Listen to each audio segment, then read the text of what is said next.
Hello friends, I am Meenakshi Yadav in Biyani Group of Colleges. Welcome you all on behalf of GuruKPU.com.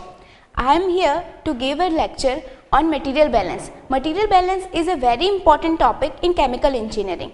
Material balance mainly depend upon the law of conservation of mass. Law of conservation of mass says that mass can never be created nor be destroyed. That is, it always remain conserved.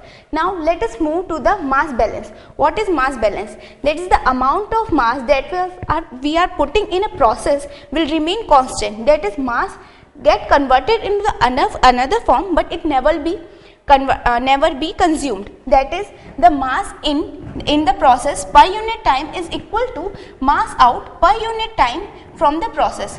And this if the outflow is less than inflow, then this amount of mass will be accumulated in the process only. In steady state, the inflow is equals to outflow. There will be no accumulation into the process. Now let us just understand this by an example. We take a 100 kg of salt solution, in which there is 10 kg of salt and 90 kg of water.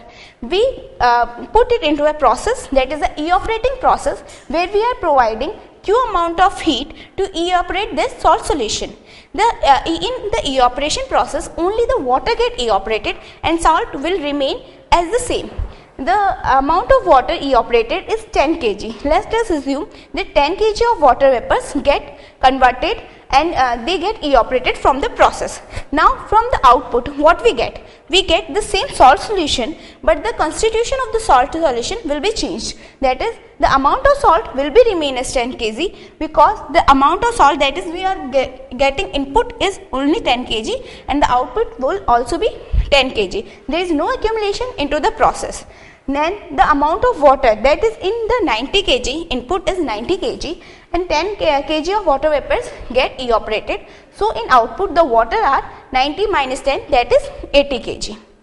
Thank you for watching this video. For more details, visit our website at www.gurukpu.com.